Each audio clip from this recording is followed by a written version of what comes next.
میرا نام منیب الرحمن ہے، مگر میرا اصل نام کسی کو نہیں معلوم۔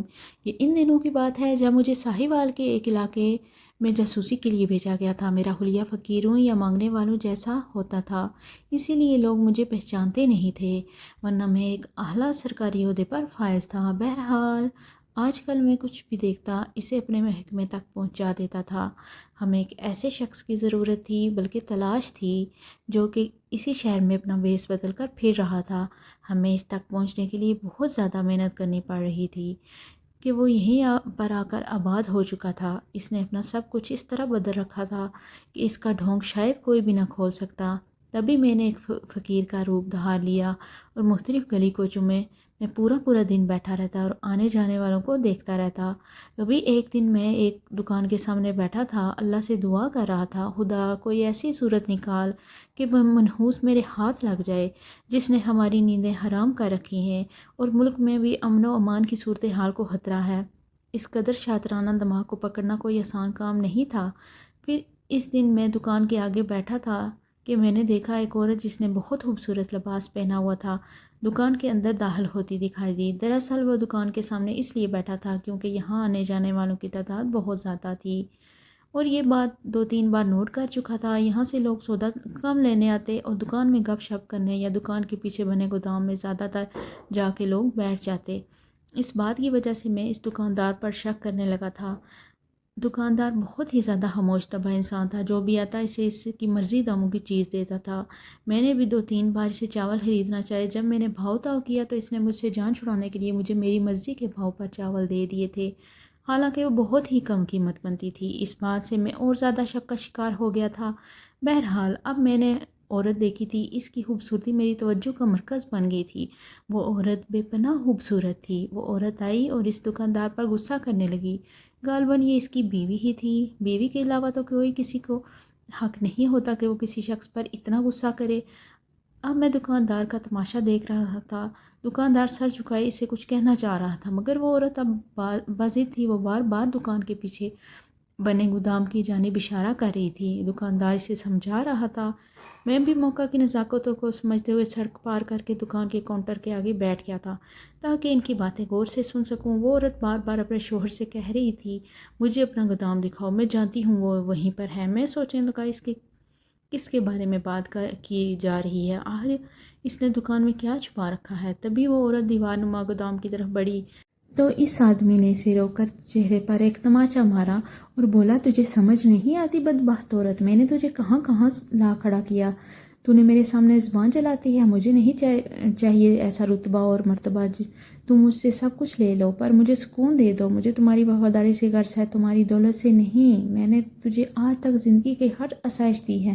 تو نے کہا تجھے جہاز پر جانے کا شوق ہے، میں نے تجھے عمرہ کروا دیا، پر تو ایک حاجی پر شک کری ہے۔ دکاندار کی یہ بات سن کر میرے کانوں میں پڑی تو میں اور حیران ہوا۔ یہ دکاندار پر ایک معمولی کھوکھا تھا اور ایسا ممکن ہی نہیں تھا کہ اس دکان سے اتنی آمدن آئے۔ یہ شخص اپنی بیوی کو حج اور عمرہ کروا سکتا۔ اب یہ مجھے اور بھی زیادہ مشکوک لگنے لگا تھا، مگر اب یہ سب سوچ ہی رہا تھا کہ اس شخص نے اور عورت نے اور زیادہ لڑنا جھگڑنا شروع کر دیا، یہاں تک کہ آس پاس کے کچھ لوگ دکان پر اکٹھے ہو گئے۔ میں ان لوگوں کو غور سے دیکھنے لگا۔ ان کے رنگ گورے تھے اور آنکھیں نیلی تھیں، جبکہ اس علاقے کے اکثر لوگ سانولی رنگت کے مالک تھے۔ یہی بات مجھے سمجھ نہیں آ رہی تھی کہ اس دکاندار کی ہر ایک چیز عجیب کیوں ہے۔ یہ لوگ اس عورت کو سمجھانے لگے کہ یہ بندہ بہت نیک ہے، اس نے آج تک کوئی ایسی ویسی حرکت نہیں کی، آپ گودام تک مت جائیں، یہ صرف لڑکوں کے لیے ہے۔ اس کی بیوی لڑنے جھگڑنے لگی اور کہنے لگی، مجھے پکا شک ہے کہ اس نے یہاں کسی عورت کو چھپا رکھا ہے، آخر ایسی کیا چیز ہے، میں گودام کو دیکھ بھی نہیں سکتی۔ تب بھی اس ایک شخص نے کہا، میں تمہیں طلاق دیتا ہوں اگر تمہیں مجھ پر شک ہے، تم میری زندگی سے نکل جا۔ وہ عورت جو پہلے ہی لڑ جھگڑ کر رہی تھی ہکا بکا نگاہوں سے اسے دیکھنے لگی۔ ایسا لگ رہا تھا جیسے وہ عورت بہت پریشان ہوئی ہو، غمزدہ ہوئی ہو، کیونکہ اس کے چہرے کے تاثرات یکدم بدل گئے تھے۔ وہ بہت دکھی تھی۔ دکاندار کو شاید غصہ ٹھنڈا ہونے میں 1-2 سیکنڈ بعد اندازہ ہوا کہ اس نے کتنی بڑی غلطی کر دی ہے۔ وہ عورت دکان سے باہر جانے لگی تو بولا، رکو، خدا کے لیے مت جاؤ، مجھے چھوڑ کر نہیں جانا، میں تم سے معافی مانگ لوں گا۔ مگر عورت چلتی ہی جا رہی تھی۔ اس آدمی کے دوستوں نے اسے روک لیا اور اس عورت کے پیچھے پیچھے چل پڑا، کیونکہ مجھے اس سے پوچھنا تھا کہ وہ کہاں جائے گی۔ وہ بہت پریشان لگ رہی تھی، روتی ہوئی اپنے آنسو کو صاف کرتی جا رہی تھی۔ لگتا تھا کہ گاڑی سے ٹکر لگے گی اور وہ اوپر ہی پہنچ جائے گی۔ بہت غصے میں آگے بڑھ رہی تھی، مجھے بھی اس سے ڈر لگنے لگا تھا۔ ایک جگہ جا کر وہ عورت رکی تھی کہ تبھی میں اس کے سامنے آ گیا۔ مجھے پتہ تھا کہ عورتیں جذباتی ہوتی ہیں، ان باتوں سے بہت زیادہ متاثر ہوتی ہیں۔ میں نے اسے بیٹی کہا اور شاید مجھے فقیر جان کر میری طرف متوجہ ہوئی۔ میں یکدم ہی سڑک کے کنارے بیٹھ کے اور فقیر بننے کا ناٹک کرنے لگا۔ میرا حلیہ پہلے ہی فقیر والا تھا۔ اس نے مجھے دیکھا تو پریشان ہو کر بولی، بابا جی میرے لیے دعا کرو، شوہر نے مجھے طلاق دے دی ہے۔ اور مجھے دیکھ کر پھر رونے لگی۔ مجھے اس پر ترس آ گیا۔ کیا بیٹی؟ میری بات سن کر بولی، میں نے اس سے محبت کی شادی کی تھی، ماں باپ کو نہیں بتایا تھا۔ میرے ماں باپ تو بہت دور رہتے ہیں، ان کا تعلق لاڑکانہ سے تھا۔ میں یہاں آ گئی، میرے لیے بہت مشکل ہے کہ میں وہاں جاؤں۔ میں تو پتہ بھی نہیں جانتی کہاں جاؤں گی۔ بابا جی میرے لیے دعا کرو، کوئی معجزہ ہو جائے اور میں یہاں سے چلی جاؤں۔ میں اب اپنی زندگی مزید نہیں جینا چاہتی۔ لڑکی کی مایوسی حد سے بڑھ چکی تھی۔ مجھے اس پر ترس آ گیا۔ ابھی میں باتیں کر ہی رہا تھا کہ ایک گاڑی کے ہمارے قریب آ رکی۔ وہ شخص جو اس لڑکی کا شوہر بھی دکاندار بھی گاڑی سے اترا اور اسے گھسیٹتے تھے اور یہ جا وہ جا۔ میں حیران تھا کہ ایک دکاندار اداس شاطر کیسے ہو سکتا ہے۔ اب تو مجھے پکا ہی اس آدمی پر شک ہو گیا تھا۔ اس نے اس کو کوئی بات بھی نہیں سنی، اسے گاڑی میں ڈالا ہو گیا۔ مجھے اس کی تحقیق کرنی تھی۔ میں اسی وقت واپس چلا گیا، لیکن اگلے دن میں نے آدمی کو دکان کے بعد اس کا پیچھا کیا اور اس کے گھر معلوم کر لیا۔ بنگلے میں رہتا تھا۔ اب مجھے جا کر کچھ سمجھ آئی کہ وہ عورت اتنی پریشان اور مایوس کیوں تھی اور رو کیوں رہی تھی۔ ظاہر ہے اتنے بڑے گھر میں رہنے والی عورت جب یکدم سڑک پر آ جائے گی تو اس کو تو رونا تو آئے گا ہی، لیکن ظاہر ہے طلاق کے بعد تو وہ عورت اس پر حرام ہو گئی تھی اور اب ان دونوں کا ایک ساتھ رہنا بنتا نہیں تھا۔ پھر ان لوگوں نے بات کو دبا دیا تھا۔ اگلے دن میں اس عورت کے گھر کے پاس پہنچ گیا تھا۔ میں جان چکا تھا کہ اس آدمی نے عورت کو اپنے گھر میں قید کر رکھا ہے اور زبردستی قید کیا ہے۔ اب میرا ٹھکانہ اس آدمی کی دکان کے بجائے اس عورت کے گھر کے باہر تھا۔ میں آتے جاتے لوگوں کو دیکھتا، تب بھی ایک دن میں نے دیکھا ایک نوکرانی اس گھر کے اندر جا رہی تھی اور شاید گھر کا سارا کام کرتی تھی۔ اس کے ہاتھ میں سودا سلف بھی ہوتا تھا۔ میں سمجھ گیا کہ یہ اسی آدمی کے حکم پر ہو رہا ہے، کیونکہ سودا سلف بھی اس عورت کے گھر کو ہی پہنچایا جاتا تھا۔ اب میری دلچسپی بڑھ چکی تھی۔ اگلے دن جب میں وہ نوکرانی گھر سے نکلی تو میں نے اسے دوسری طرف جا کر کچھ کھانا کھلایا اور کہا، میں تم سے کام کروانا چاہتا ہوں، کیا تم میرا کام کرو گی؟ پہلے تو وہ بات نہ کر رہی تھی، پھر جب میں نے کھانے کو کہا اور پھر پیسے دینے کی پیشکش کی تو اس کی آنکھوں میں لالچ آ گیا۔ وہ بولی، کہو، تم جیسا کہو گے میں ویسا کروں گی۔ میں نے کہا، مجھے اس گھر کے بارے میں کچھ معلومات چاہیے، مثلاً کہ یہ عورت اور اس کا شوہر آپس میں کیسا رویہ رکھتے ہیں اور یہ عورت کہاں کی ہے اور ان کی شادی کب اور کیسے ہوئی۔ میری بات سن کر وہ ہنس پڑی۔ ارے صاحب، آپ کا اس پر عاشق ہو گئے ہو؟ ویسے وہ ہے ہی اتنی خوبصورت، پر میرا مشورہ ہے کہ اس سے دور رہو۔ شادی شدہ ہے اور اس کا شوہر بھی بہت شکی ہے، پر اب تو اس نے ظلم کی انتہا کر دی ہے۔ وہ خود ہی یہ کہانی سنانے لگی۔ کیا ظلم کر دیا اس نے؟ میں نے دلچسپی سے پوچھا۔ لگتا ہے آپ اس کے لیے محبت کرتے ہو۔ ایسی کوئی بات نہیں، تم سے جتنا کہا ہے اتنا کرو۔ میری بات سن کر اس نے ہاں میں سر ہلایا اور بولی، بتاؤ کیا کروں؟ تم کل اس کے گھر جاؤ، مجھے جا کر اس کے شوہر اور اس کی باتیں سن کر واپس آ کے بتانا، پھر میں تمہیں بتاؤں گا کہ آگے کیا کرنا ہے۔ اس نے اس عورت سے یہ کہہ کر بھیج دیا۔ وہ خوشی خوشی چلی گئی۔ 5,000 کی شکل تو اس نے پوری زندگی نہ دیکھی تھی۔ 2,000 روپے ماہانہ کام کرنے والی نوکرانی کے لیے 5,000 روپے بہت بڑی چیز تھی۔ خیر وہ خوش ہو کر وہاں سے چلی گئی۔ اگلے دن وہ میرے مقرر یہ ٹھکانے پر آئی اور بولی، صاحب میں نے آپ کا کام تو پہلے دن ہی نپٹا دیا۔ کیا کام کر دیا تم نے؟ ایسا میں نے خوش ہو کر پوچھا تو اس نے بتایا، ان دونوں کے درمیان طلاق واقع ہو چکی ہے۔ بیوی جی صاحب کے قریب نہیں جانا چاہتی، پر صاحب ان سے زبردستی کرتے ہیں اور کہتے ہیں تم میری بیوی ہو، ہماری طلاق نہیں ہوئی۔ اس پر وہ عورت بہت روتی ہے کیونکہ وہ ایک دیندار گھرانے سے تعلق رکھتی ہے، اس لیے اس کو یہ تعلق اب حرام لگ رہا ہے اور وہ جینا نہیں چاہتی، مرنا چاہتی ہے۔ کئی بار خودکشی کی کوشش بھی کر چکی ہے، پر اس کا شوہر اسے روک لیتا ہے، شاید اسی لیے اسے بہت چاہتا ہے۔ کام والی کی باتیں سن کر میرا شک مزید بڑھ گیا۔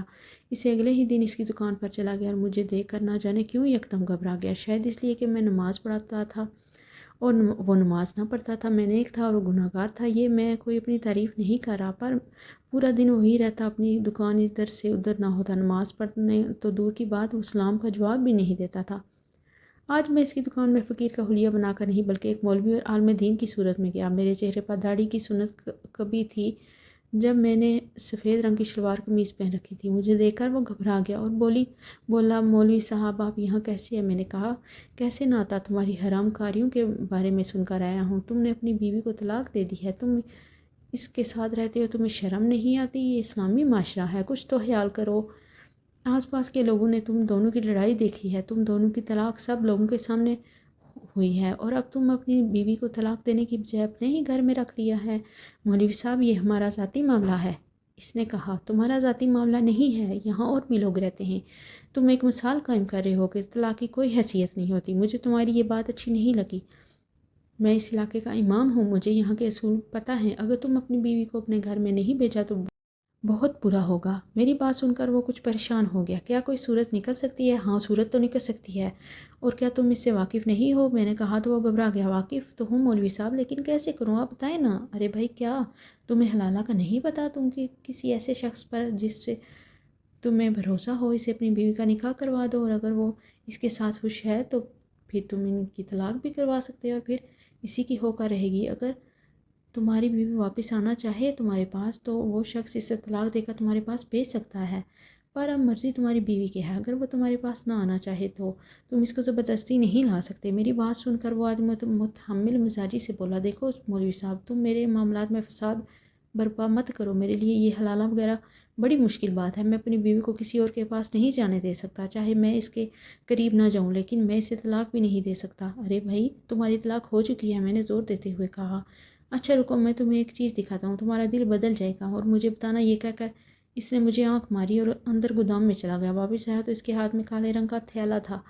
جاؤ گھر جا کر اسے کھول دینا، بلکہ مسجد میں جانا، اسے کھول کر دیکھنا، تمہاری زندگی بدل جائے گی۔ اگر تمہیں لگے میری بات صحیح ہے تو پھر میرے پاس دوبارہ آنا، ورنہ مجھے اپنی شکل مت دکھانا۔ مجھے غصہ آ گیا، میں نے کہا مسجد جانے کی کیا ضرورت ہے، یہیں کھول کر دیکھ لیتا ہوں۔ چاپل کھول کر دیکھا تو اس میں نیلے ہرے رنگ ہر طرح کے نوٹ تھے۔ مجھے سمجھ آ کہ یہ شخص مجھے خریدنا چاہتا ہے تاکہ میں اس کے معاملے میں خاموش رہوں، مگر جب چپ رہنے والا نہیں تھا۔ اب مجھے یہ آدمی اور زیادہ مشکوک لگنے لگا تھا۔ معمولی سی دکاندار کے پاس ہزاروں کے نوٹ کہاں سے آئے؟ میں نے اس سے وہ پیسے لے لیے اور دکان پر چلا گیا۔ پر اب میرا منصوبہ کچھ اور تھا، اس شخص کی بیوی سے ملنے کا، کیونکہ اب مجھے وہی بتا سکتی تھی کہ اس کے ساتھ کیا بیت رہی ہے۔ میں اس کی نوکرانی کو پہلے ہی کافی رقم دے چکا تھا، اب وہ مجھ پر اندھا بھروسہ کرنے لگی تھی۔ میں اس سے جو بھی کہتا وہ ویسا ہی کرتی۔ میں نے اس سے جا کر بتایا کہ میں اس آدمی کی بیوی سے ملنا چاہتا ہوں۔ یہ بات سن کر وہ تھر تھر کانپنے لگی۔ کیا ہوا؟ تم میرے دکاندار سے اتنا کیوں ڈر رہی ہو؟ میری بات سن کر وہ رونے لگی۔ صاحب میرے چھوٹے چھوٹے بچے ہیں، اس آدمی نے پہلے ہی دیکھ لیا ہے کہ میں آپ لوگوں کی باتوں میں زیادہ دلچسپی لیتی ہوں۔ بس وہ مجھے بہت ڈرا دھمکا رہا تھا کہ اگر میں نے تمہاری بے ایمانی کا ثبوت اپنے پاس رکھ لیا تو تمہارے لیے بہت برا ہوگا، نہ صرف تمہاری نوکری سے نکال دوں گا بلکہ تم اس دنیا سے بھی چلی جاؤ گی۔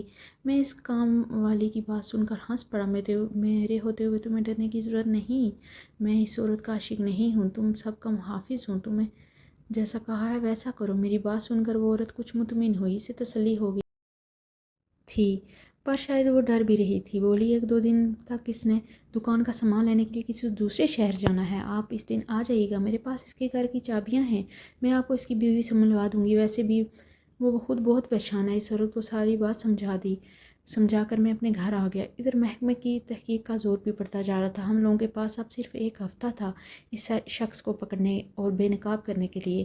2 دن بعد وہ دکان کا سامان لینے کے بہانے دوسرے شہر گیا۔ ہمارے لوگ اس کے پیچھے وہاں تک گئے۔ ادھر کام والی کی مدد سے میں اس کے گھر جانے میں کامیاب ہو گیا۔ یہ گھر اندر سے کافی کچھ آتا تھا اور اس میں گول گول کمرے بنے ہوئے تھے اور کمروں کے دروازوں سے بہت اونچے تھے۔ میں نے دیکھا تھا گھر پرانے طرز کا بنا ہوا تھا، پر یہاں پر جدید قسم کا فرنیچر تھا۔ گھر کے اندر داخل ہوتے ہی نوکرانی نے گھر کی مالکن کو آواز لگائی، پھر مجھے لے کر ایک اندھیرے کمرے میں چلی گئی۔ اس نے دروازہ کھولا تو سامنے ایک عورت زمین پر بیٹھی ہوئی تھی۔ یہ اسی آدمی کی بیوی تھی جو بہت زیادہ گھبرائی ہوئی تھی، ڈری سہمی لگ رہی تھی۔ مجھے دیکھ کر وہ اٹھ کھڑی ہوئی، اسے لگا میں کوئی چور ہوں یا پھر اس کی عزت پہ ہاتھ ڈالنے آیا ہوں۔ میں نے اس کے آگے ہاتھ جوڑ دیے، معاف کر دو بہن، میں تمہیں اس طرح ملنے نہ آتا اگر مجھے اس کی ضرورت نہ ہوتی۔ میں نے آگے بڑھ کر اس کے سر پر دھلاسا دیا۔ اس کی آنکھوں سے آنسو چھلک پڑے۔ بھائی خدا کے لیے مجھے یہاں سے نکالو، میں بہت اذیت میں ہوں، تم مجھے ساری بات بتاؤ، کیا مسئلہ ہے؟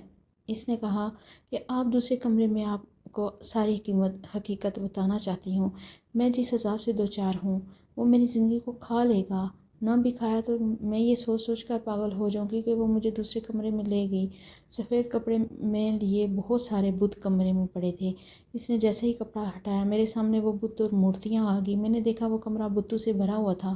میں نے دیکھا کچھ سر حالی بھی رکھے ہوئے تھے، یعنی کچھ بتوں کے سر کی کھوپڑی الگ تھی، کچھ کی ٹانگیں، کچھ کے ہاتھ منہ، سب بہت عجیب تھا۔ میں نے ایسی بات پہلی بار دیکھا تھا، پر یہ سب کچھ میرے لیے سمجھنا اتنا مشکل نہ تھا جتنا اس عورت کے لیے۔ ظاہر ہے وہ ایک لڑکی تھی، زندگی بھر اپنے گھر سے باہر نہیں گئی تھی، اسے ان معاملات کی زیادہ خبر نہ تھی جتنا کہ مجھے تھی۔ میں دیکھتے ہی سمجھ گیا تھا۔ تمہارے شوہر نماز پڑھتا ہے کیا؟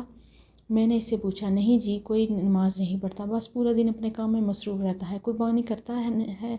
نہیں، وہ تو گوشت نہیں کھاتا، کہتا ہے جانوروں کو تکلیف دینے سے اچھا ہے ہم سبزی کھا لیں۔ کچھ اور بھی نشانیاں اس عورت نے ایسی بتائیں جس کو دیکھ کر معلوم ہو گیا تھا کہ یہ آدمی مسلمان نہیں ہے، مسلمان بننے کی اداکاری کرتا ہے۔ اور جب یہ شخص ایک جھوٹ بول سکتا ہے، اتنا بڑا ناٹک کر سکتا ہے، تو دوسرا ناٹک کیوں نہیں کر سکتا، یعنی پاکستانی ہونے کا۔ پھر اس عورت نے مجھے ایک عجیب بات بتائی کہ طلاق کے بعد جب میں نے اسے حلالے کا بولا تو موصوف نے اپنی بیوی کو بتوں کے ساتھ بند کر دیا۔ کہا ان کے پاس جا کر تم دوبارہ پاک ہو جاؤ گی، تمہارا حلالہ ہو جائے گا، تم میرے لیے پہلے جیسی ہو جاؤ گی۔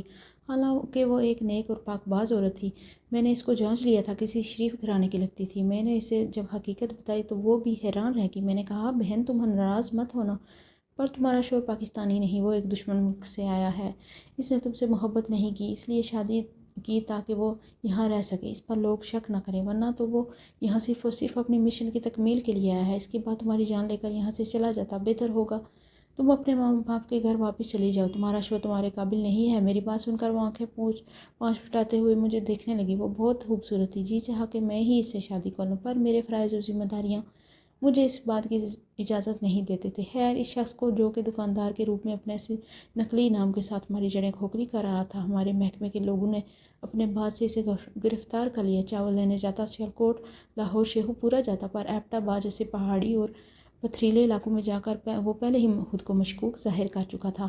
سو ہم نے اسے مزید سرگرمیاں کرنے سے روک لیا اور وہیں سے گرفتاری کر کے اس کا کھاتا تمام کر دیا۔ سچ ہے کہ کسی کی حقیقت جاننے کے لیے بعض اوقات ایک چھوٹی سی بات بھی کافی ہوتی ہے، اور اس لیے کہا گیا ہے کہ عقل والوں کے لیے نشانیاں ہی کافی ہوتی ہیں۔ دوستو، اگر آپ کو میری ویڈیو پسند ہے تو ویڈیو کو لائک کریں، چینل کو سبسکرائب کریں اور بیل کا نوٹیفیکیشن بنا مت بھولیے گا۔ اپنا بہت سارا خیال رکھیے گا۔